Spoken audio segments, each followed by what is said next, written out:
Hello, in this lab lecture, I'm going to show you how to create a use case diagram and class diagram.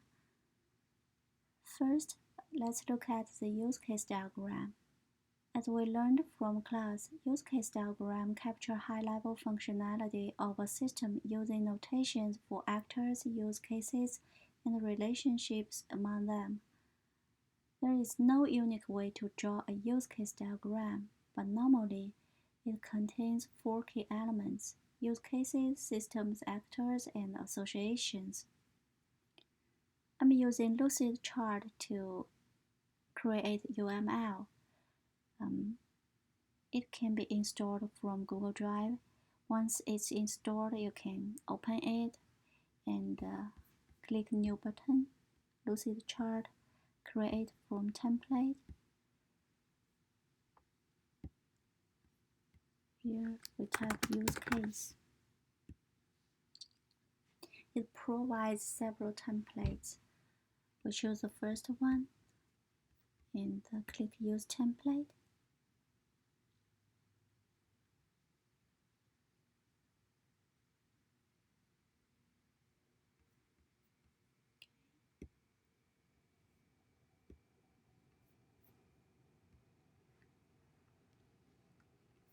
Let's get rid of extra use cases first.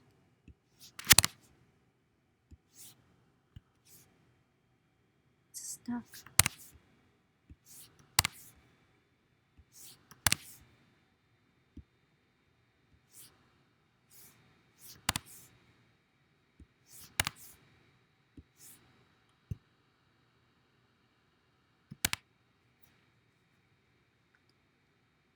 Okay, now suppose we're going to draw a use case diagram for a university calendar system. So we name it stuck again.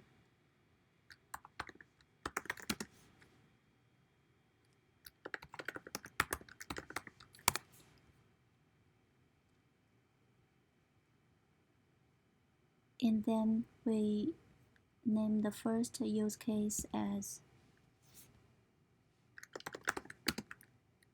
view event schedules. And this is a primary actor. We call it as student. As of now, we've already created a very simple use case diagram. But to save time, I'll show you the finished one and illustrate it. Here we go. You can see I created several use cases and actors, also multiple associations. Let's look at the associations can be between actor and use case. It can be between use cases, and it can also be between actors. We can see here a user, there's an association between a user and a view event schedules. This means the user is a primary actor whose goal is fulfilled by the use case. And there is an association between the actor and the user case. And besides the primary actor, we can also have a secondary actor who is involved in the use case.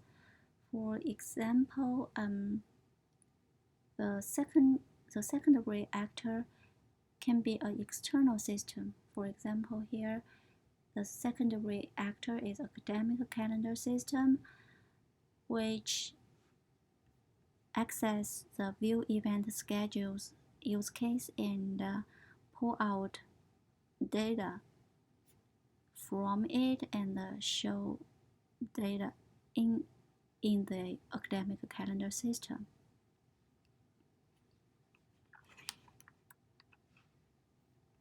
In this part, we can see association can be between actors It depicts inheritance relationship between actors.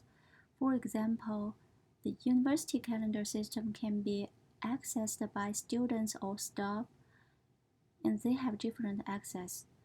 For students, they can only view events, but for staff, they can post event.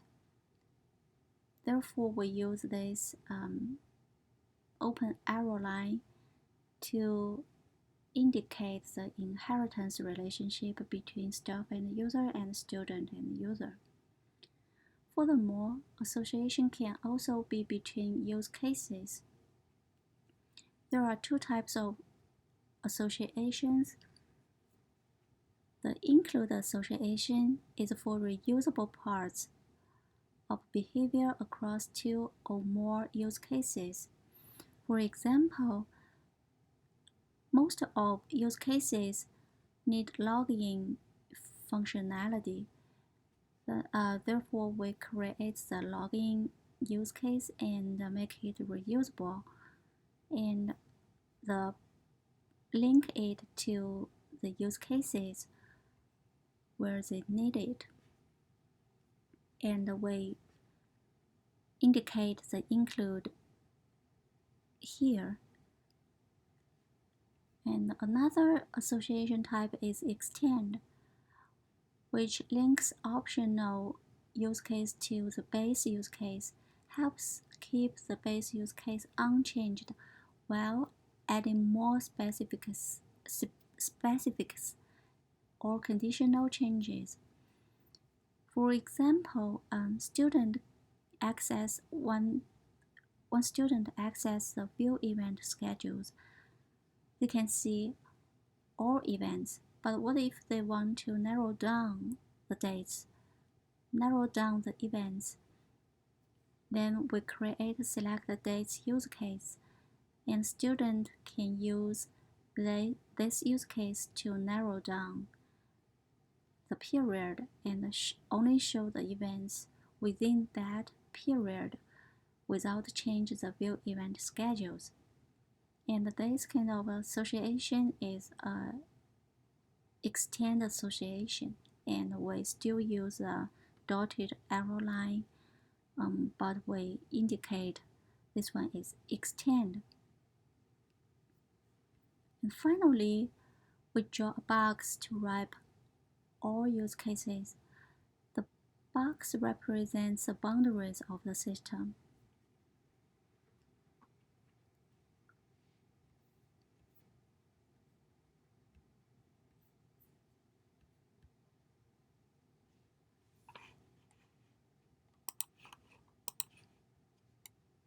This is all for the use case diagram, and next I'm going to introduce the class diagram. First, let's look at class UML. The class represented as a box containing three components: name, attributes, and operations. For example, we create a spaceship class, and it has three attributes: consign, which is a string, and the default value is my spaceship, and shield active, which is boolean, shield strings, which is integer, and two operations: get shield strings and reduce shield.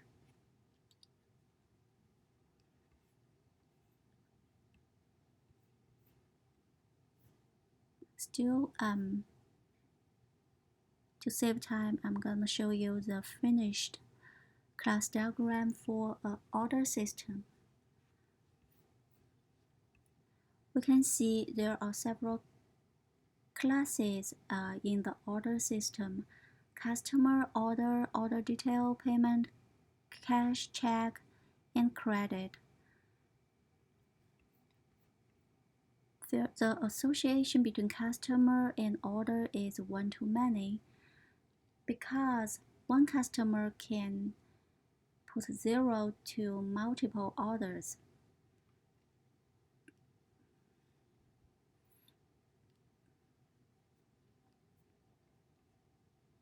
And we can see the order and order detail is another one-to-many. Here actually you can consider the order detail be products or items because one order can have multiple items. Therefore, it is still a one-to-many association. Here is we define it as aggregation because aggregation indicates a has a relationship. We can see an order has an item. Therefore, we define this. We draw a open diamond line between the order and the order detail. And between the order and the payments, the relationship is still one-to-many because the order can be paid off once or can be paid off multiple times. Therefore, it's one-to-many relationship between order and the payment. And we notice that the payment is abstract class and has one attribute called amount, and the three subclasses inherit from it their cash, check, and credit. This makes sense because we can pay by cash, by check, or by credit card. But notice that this is a generalization. As we learn from class, the generalization indicates is a relationship. Here we can simply say cash is a payment, check is a payment, and credit is a payment.